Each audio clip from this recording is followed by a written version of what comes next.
ما چندان در کار هستی که امیر به شرف وکیل خلیفه مجلس ضیافت ترتیب داد و فرمود که یگان شاعر باید فوراً قصیده نو بگوید. باید بزرگی دولت سامانی، بزرگی پادشاه ما را توصیف کرد و علاوه اینکه بخارا از بغداد کمتر نیست و الی آخر. امیدی من از توست. باید شرف کشور ما، آبروی شاعران ما را نگاه داشت. تو یگان قصیده نو نداری؟ نیست؟ مرا به آنجا برید. جعفر. بعضا والدان شوق و هوس کودکشان را در خردسالی تخمین نموده میتوانند. حاجی قل رحمت الله را از خردسالی والدانش حس میکردند که وی نسبت به صنعت شوق و هوس زیادی دارد.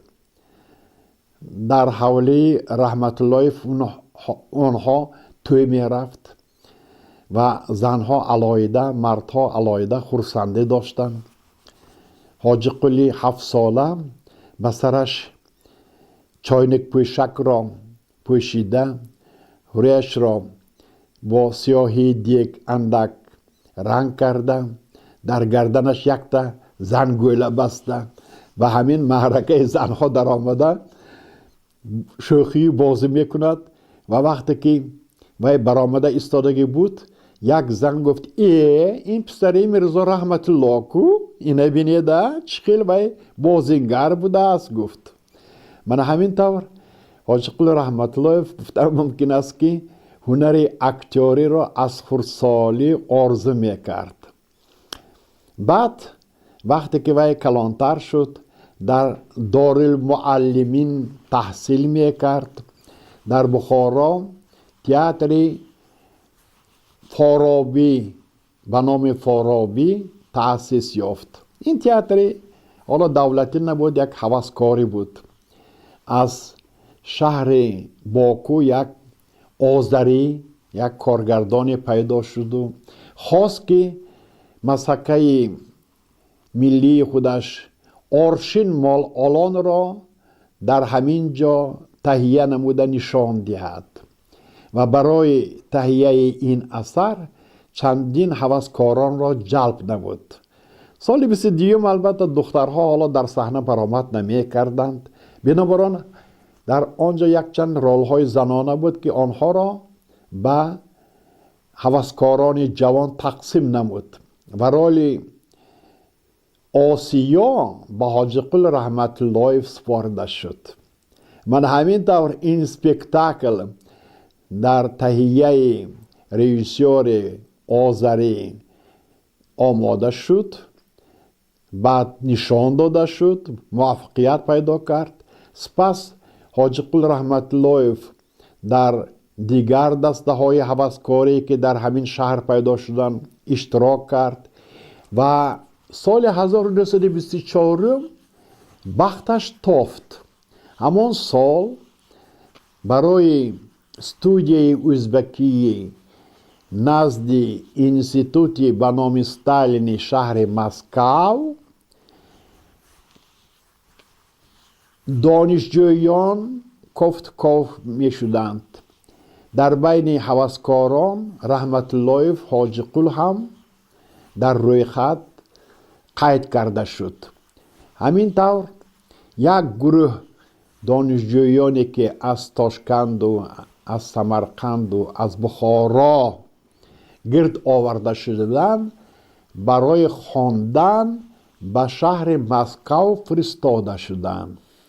البته آن سالها بخارا سمرقند همچون شهرهای خیلی قدیمی فرهنگش بلند بسیار ضرور بود، چون که در دیگر جاها کادرها را جستجو نمودن کاری دشوار بود.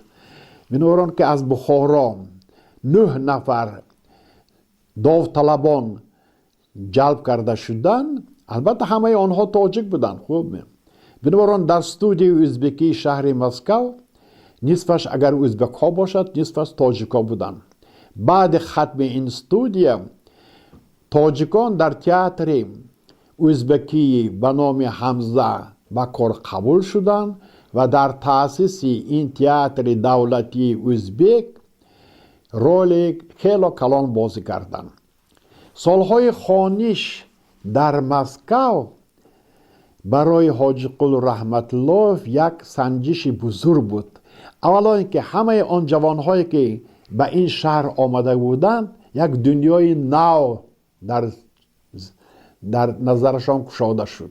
اولا آنها می دیدند که در این شهر همه زنها آزاد در کوچه ها سیر میکنند. خانه های یک آشیانه نیست بلکه چند قبطه قامت راست کرده است. بناهای عظیم، فایتون ها، ماشین ها در کوچه ها میگردند.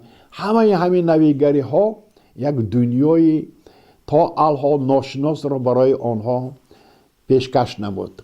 سالهای خانش در مسکو حاجی قل رحمت الله و همراه رفیقانش از استادهای بزرگ روس خصوصا از کانسل، سیمونوف، زخاوا، تالچانوف و دیگران تمام سر و اسرار صنعتی اکتوری را از خود نمودند. در بین آنها قریب هیچ کس زبان روسی را نمیدانست و معلمان در تشویش و در زحمت بودند که چطور درسهایشان را به شاگردان از آسیای مرکزی آمده اشان فهمانند. لیکن آیسته آیسته بچه ها زبان روسی را از خود کردند و بعد از 2-3 ماه آنها با زبان روسی حرف می‌زدند و در زیر نظارت معلمان پرتجربه آنها یک چند سپکتاکل ها را تیار کردند. سال 1926 این دانشجویان از آسیای مرکزی آمده بار اول با کارگردان بزرگ روس که همان سالها شهرت بسیار بلند داشت میرخال شناس شدند. بچه ها حتی به آن کس جامعه ملی پوشاندند، در سرشان سله بستند و نصیحت های این آدم بزرگ را گوش کردند و وقتی که سال 27 اینها بعد از 3 سال خانش هنر اکتوری را از خود کردگی بودند، همچون اکتورهای گفتن ممکن است که الک تجربه ناک برگشتند. در سپکتاکل های ختمی حاجی قل رحمت الله در ملکه تورندوت رول اساسی کالف را اجرا کردند. در سپکتاکل ریویزور از روی اثر گوگل همراه ابرار هدایتوف این کس رول خلیستاکوف را بازی کردند. خلاصه تجربه هایی که این کس به دست آوردگی بودند برای انکشاف منبعدشان اهمیت بزرگ داشت. سال 1336 حاجی قل رحمت الله به تاجیکستان برگشتند. اکنون آن کس میخواستند که به زبان مادری خودشان حرف زنند و آن کس را در تئاتر موسیقی تاجیک قبول کردند و در چند سپکتاکل های این کس برآمد میکردند.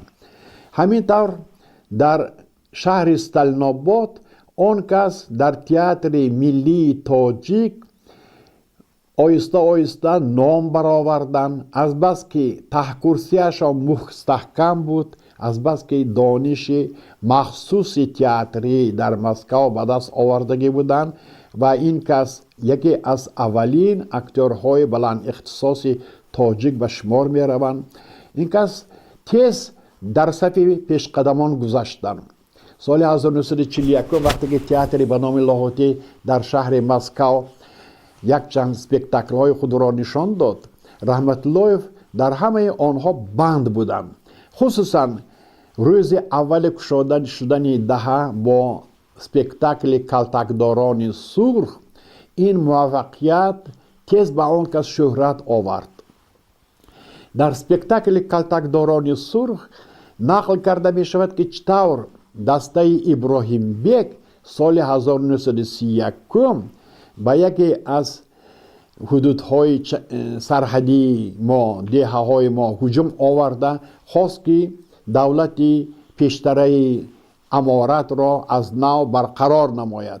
لیکن ارمیای سوویتی همراه دهقانها که آنها اسلحه به دست گرفته خود را کلتکداران سرخ مینامیدند، آنها ضربه قطعی رساندند و دشمنان از نو به افغانستان گریخته ایستاده به دست می افزایند. در حقیقت هم این واقعه های تاریخی همین طور صورت گرفتگی بود و در صحنه در نتیجه نقض آموختن مواد حیاتی و قلم برجسته ساتم الغزاده که این درام را به وجود آوردگی بودند، این سپکتاکل با کمک یک قطار خادمان برجسته تئاتر روس، خصوصا کارگردان پلاتونوف، رسام کولیشوف و آهنگساز دیگر متخصصان به وجود آورده شده بود، چنان موفقیت کلان پیدا کرد که همه تقریص هایی که در باره این سپکتاکل در یک روز در مطبوعات پایتخت چاپ شدگی بود، همه با یک آواز بازی حاجی قل رحمت الله را در نقش خارکش دهقان عادی تصویر نمودند. همه با یک آواز هنر بلند ریالیستی این اکتور را عکس نمودند، تصدیق نمودند. گفتند که رحمت الله در سیمای یک دهقان عادی کم سواد آدمی را تصویر کرد که و درد و علم خودش را نسبت هم دخترش و هم دامادش و هم دیارانش افاده کرده توانست و برای آزاد نمودن دخترش از یگان وهم و هراس نترسیده به قرارگاه دشمن می رود و جان خودش را فدا می کند و غلبه به دست می آورد.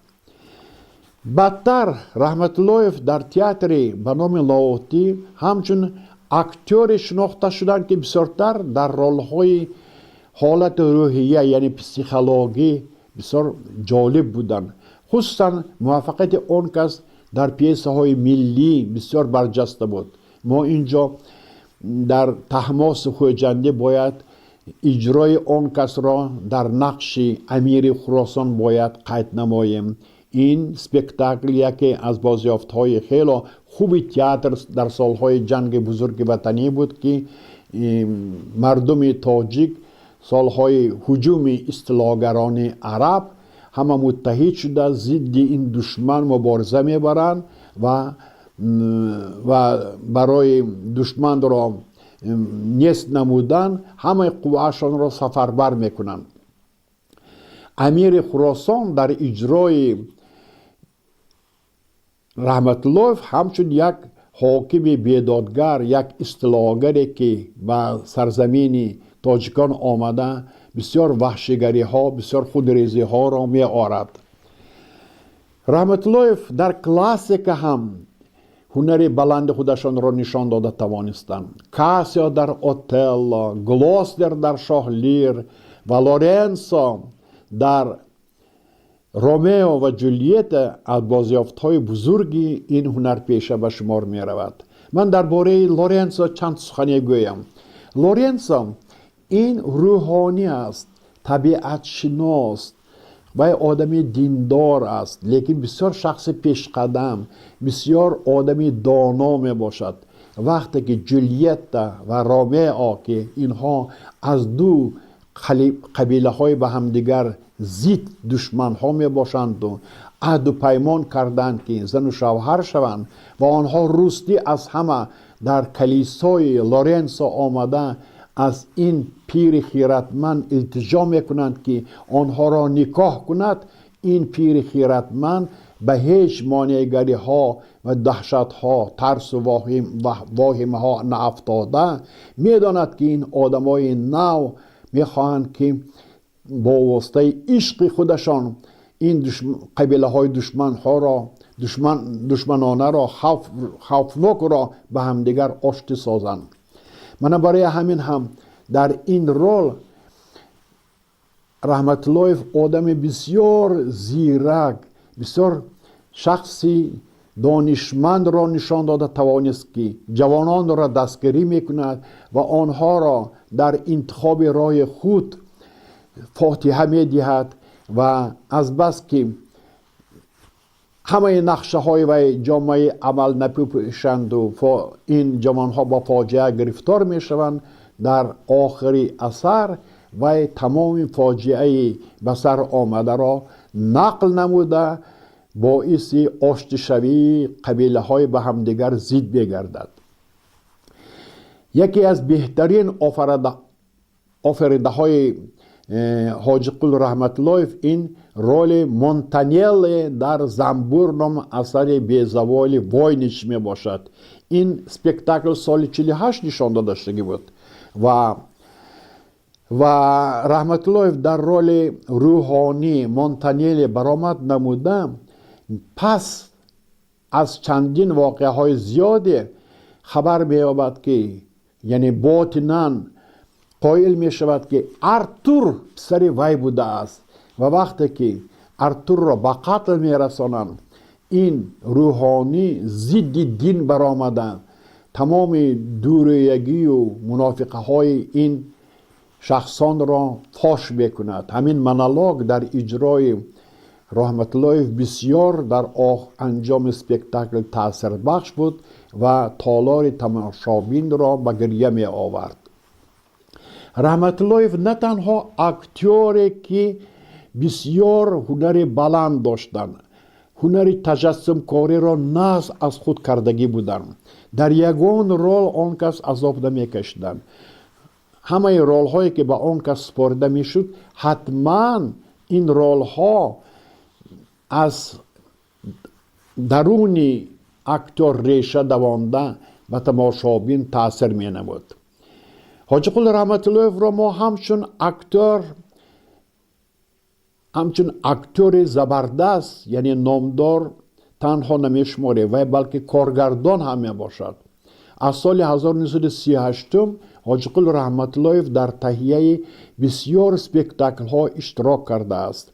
هر یک سپکتاکلی که این کارگردان جوان در صحنه میگذاشت حتما برای تئاتر غلبه آورد، کامیابی ایجادی آورد و آهسته آهسته این هنرپیشه ما البته در هنر کارگردانی هم تجربه بلند بر دست آورد. پیسه های سسترین در تهیه این رژیسور آوازه پیدا میکردن و هر یک سپکتاکلی که این تئاتر به وجود بیاورد در تهیه رحمت الله آوازه پیدا کرده چندین سالها برنامه تئاتر را آرام داد.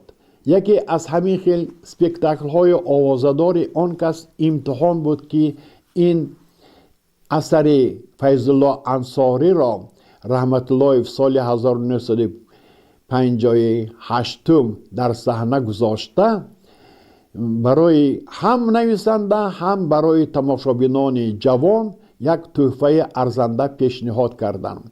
چندان سوژت مرکب این اثر ندارد، از بس که این نخستین درامای نویسنده نوکار ما بود و البته تجربه حالا پوره به دست نآوردگی بود، لیکن موادی که برای تئاتر پیشنهاد نمود این مواد نو بود. این اثر درباره دانشجویان، درباره آنهایی که در کدام یک دانشکده تحصیل دارند و برای امتحان تیاری میبینند، بین همدیگر مناسبت های هم دشوار و هم مقرری دارند، همدیگر را دوست می‌دارند، رشک می‌برند و برای محبتشان خوب آن را به دست آوردن زور میزنند. خلاصه گفتن ممکن که سوژت این پیسه چندان یعنی یک نویگری کلان برجسته نآورده است، لیکن روح همان زمان، آدمای همان زمان را یعنی سالهای 50 را خیلی درست انعکاس کردگی بود. بس که رحمت الله همچون کارگردان در این سپکتاکل هنر بلندی رژیسوری خودشان را نشان داده توانستند. آن کس بسیار سپکتاکل تاثیربخش و هم دیدنی به دست آورده توانستند. سپکتاکل بسیار زیبا بود. در آنجا قهرمان ها هم می سراییدند، هم با هم دیگر صحبت می کردند، هم به خواندن می رفتند، از صنف می برآمدند، باز ملاقات داشتند. خلاصه روح جوانان ما در این سپکتاکل توسط بازی خیلی صمیمانه اکتورها و هم قسم‌های ترکیبی این سپکتاکل، موسیقی و خب دیگر خوانش و همین چیزها پرره افاده یافتگی بود. بنابراین گفتم ممکن است که من همین تجربه ها را امروز هم استفاده بردن نکن. امروز هم در برنامه بسیار تئاترهای ما همین خیلی سپکتاکل هایی که به حیات جوانان بخشیده شدگی باشد نرسیده ایستاده است. شهر ما دانشجو بسیار هستند و آنها میخواهند که خودشان را در صحنه بینند. البته من همین تجربه من این خیلی رژیسورهایی که از یک چیزی نه چندان سفته شده یک سپکتاکل دیدنی به وجود بیاورند، همین کار را انجام دادن لازم است. رحمت اللهیف در انکشاف صنعت رژیسوری بدتر به قله های بلندتر رسیدن. بهترین سپکتاکل های آن کس این بای و خدمتگار بعد از این شب گرفتنی ماه می باشد. شب گرفتنی ماه گفتن ممکن است که یکی از آخرین اثرهایی که این کس در زمینه دراماتورگی یعنی جمهوریت های دیگر به وجود آوردن. این پیسه باشقردی می باشد. مستای کریم همین پیسه را خیلی عالی جناب انشا یافته است و این شب گرفتنی ماه در بسیار صحنه های اتفاق حیات به سر برد، نشان داده شد و تئاتر تاجیک ما هم وقتی که این اثر را به زبان تاجیکی برگرداندند در صحنه نشان دادند، همین غناوت اثر مستای کریم در صحنه ملی ما بسیار خوب تهیه گردید. در اینجا در قسمت یک زن تنها بیگیم تنکبیکا در پیسه خوب نشان داده می شود که چطور وی گله کلان اسبها را حمایه می کند، چطور وی در بیابانی بی درخت و بی سایه باشقرد از پگاه تا شب خدمت می کند، مثل مردها قمچین به دست گرفته گله های خودش را می راند و آدمان خودش را حمایه می کند و خویش تبارهایش را به همدیگر نزدیک می سازد. لیکن این زن از عرف و عادتهای رسم قاعده های کهنه باشقیر خلاص نیافته است. برای همین هم وی در پیش آسقال ها جواب قطعی دادن نمی تواند و وقتی که در آخر سپکتاکل آقیگیت و زبرجد نام دو جوان را که عنعنه های ملی آنها را پره به جا نآورده‌اند از دهه خود می رانند و به آنها روز سیاه نیت می کنند، تنکبیکه در اجرای توفه فاضل و در تهیه کارگردانی رحمت اللهیف پیش این جوانها را گرفته همه بدبختی ها را به سر خود نصیب دانسته جوانان را از این فاجعه نجات دادن می خواهد. من همین فاجعه که در انجام سپکتاکل به وجود می آید از جانب کارگردان بسیار تاثیر بخش نشان داده شده بود. مبارزه کهنه و نو در اینجا به قله بلند می رسد. رحمت اللهیف این سپکتاکل را چنان تاثیر بخش نشان داد که روزهای نشان دادن این سپکتاکل در مسکو سال 73 هم مؤلف مستای کریم و هم بینندگان به وجه آمدند و بهای مثبت داده توانستند. رحمت اللهیف نه تنها در صحنه بلکه در کینو هم اون کس بسیار نقش ها را اجرا کردند. رحمت الله رول روحام را در بیرق آهنگری فیلم کیمیاگرف بازی کرده. همراه اجرا کننده نقش کاوه محمد جان قاسیموف. هر دو اینها دو اکتور زبردست образهای بسیار جالب آفریدند. ما از هنر با والای این کارگردان مفتون بودیم. بدتر رحمت الله برای تربیه کادرهای نورس در دانشگاهی به نام صنعت هم چندین سال خدمت کرده بودند. آن کس به سن سالشان نگاه نکرده کوشش میکردند که جوانهای نو را تربیه نمایند و تجربه خودشان را برای نسل نو اکتورهای تاجیک دریغ نمی داشتند. چندین سپکتاکل هایی که هنگام این جوانها در دانشگاه صنعت تهیه گردید از آن شهادت بیتید که اکتور هم رژیسر رحمت الله برای کشادن فردیت هر یک دانشجو خیلی زحمت میکشد، کوشش میکند که این دانشجویی که فردا از وی اکتور ببراید حتما باید خصوصیت خاصی ایجادیت خودش را در همین دانشگاه اول ظاهر نماید و سپس به تئاتر قدم گذارد. همین صفت بسیار خوبی رژیسوری رحمت الله بود که بسیار اکتورهای جوانی که تحت نظارت آن کس، تحت راهبری آن کس هنر اکتوری را طول 4 سال در دانشگاه صنعت از خود بنمودند، بدتر از بینشان چندین اکتورهای خوب در تئاترها پیدا شدند و حالا هم آنها کار کرده ایستادند.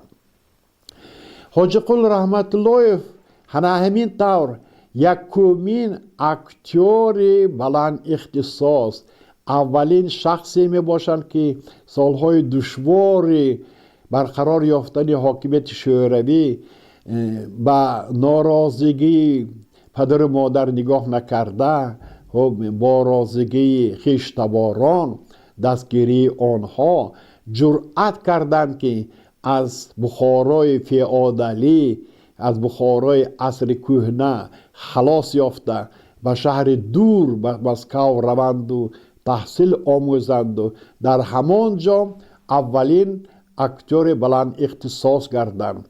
البته زمینه مستحکم این اکتور ما بعد هم در ساحه صنعت اکتوری هم در ساحه کارگردانی ریشه دواند و ما صاحب همین خیلی یک هنرمند خیلی برجسته، هنرمند خیلی دانشمند پیدا شدیم. دیگر نقش برجسته که حاجی قل رحمت الله در اثرهای شکسپیر با وجود آوردند این نقش کاسیو در اوتلوی شکسپیر می باشد. این رول را اون کس در سال 1939 اولین بار اجرا کرده بودند. بعد سال 48 که وقتی که اوتلو را تئاتر از نو در صحنه گذاشت باز تکرار نمودند. کاسیو این لیتنانت اوتلو می باشد. در زیر دست اوتلو 2 لیتنانت کار میکنند، یکی کاسیو و دیگری یاگو می باشد. نسبت به یاگو کاسیو این از ونیتسیا می باشد، یعنی یک جوان اصلزاده افسر خیلی زیبایی خیلی دلکش می باشد که وی را یاگو در صحنه کیپر با وسوسه می درآورد و جنجال می درآورد. کوشش می کند که همراه مونتانا نام یک جنگاور اینها زد و خورد کنند و این کاسیو شکست خورد. در نتیجه اغواهای یاگو کاسیو در حقیقت اندک نوشیدگی بود. خوب در این جنگ تن به تن این سرباز را یردار میکند و جنجال کلان برمیخیزد و ثانی اوتلو از درون قلعه پیدا شده این جنگ را یعنی انجام میدهد و کسی را از کارش خالی میکند. به جای وی یک را لیتنانت نزدیک خود، افسر نزدیک خود یعنی دست راست خود تعیین میکند و کسی از گناه صادر کرده خودش بسیار پشیمان می شود. در همین جا یک مونولوگ بسیار عجایب هست که وی درباره نام شرفش، درباره شرف خودش گپ میزند. کسی میگوید که شرفم پایمال گشت، نامم بدنام گشت، من هیچگاه این خیل گناه را به ذمه گرفته نمیتوانم. خب همین در باطن وی که یک زد و خورد، یک درد و علم سخت ریشه دوانده است، من همین حالت را اکتور بسیار تاثیر بخش بیافرید. نام نیکم گویان چنان بارها این سخنها را تکرار میکند و غم میخورد که راه نجات، راه خلاصی یافته نمیتواند. و وقتی که بدتر در نزد دیزدیمونا همسر اوتلو پیدا شده درباره خطای خودش پشیمان خورده نقل میکند و میگوید که این در حالت مستی پیدا شد و من البته دیگر این خیل خطا صادر نخواهم کرد. البته هموطنی و دختر ونیزیایی دیزدیمونا کوشش میکند که به این افسری که خطا کرده است کمک رساند. من همین طور هر یک ابرزی که در اثر شکسپیر این اکتور به وجود می آورد حتما در اجرای رحمت اللهیف یک معنای چقور، یک فلسفه پیدا میکرد. این فلسفه خصوصا در نقش گلوستر در شاه لیر بسیار برجسته افاده یافته است. پیس همین خیلی ساخته شده است که هم تقدیر شاه لیر هم تقدیر گلوستر برابر دو خط سوژت از آغاز اثر تا آخر آن ادامه می‌یابد. قسمتی شاه لیر با واسطه دخترانش، قسمتی گلوستر باشد با توسط دو پسر وی ادگر و ادمون انجام می‌یابد. پسر غیر نکاحی و ادموند ضد پدر چنان مبارزه سخت میبرد که دادرش ادگر را از اینجا بدرغه نموده با گدایی و با عذاب و با دیگر روزهای سیاه یعنی وادار بنماید. و گلوستر که خودش که در بار شاه لیر آبروی مرتبه بلند داشت و حقیقت، عدالت را حمایت می‌نمود، بدتر در نتیجه فتنه های دشمنان از دربار رانده می شود. گلوستر را چشمانش دشمن ها کور میکنند و این پیرمرد بدبخت در یکی از دشت های بی آدم تصادفاً با شاه لیر واخورده، هر دو که همدیگر را اکنون دیدن نمیتوانند چون که چشمان گلوستر کور شده است، درد و غم و غصه خودشون را به همدیگر اظهار میکنند. این یکی از بسیار صحنه‌های خیلی خوبی عجایب اسپکتاکل بود که روی زمین شاه لیر و هم گلوستر که نابینا نشسته هر دو درباره قسمت بدبخت خودشان به عدالتی هایی که در این سرزمین روی داده است آنها گرفتار شدن نقل میکنند. من همین نقل گلوستر در اجرای حاجی قل رحمت اللهیف برای تماشابینان بسیار تاثیر بخش بود. آنها فاجعه گلوستر را در حقیقت حس میکردند و طرفدار حق طلبی و حق جویی همین قهرمان بودند.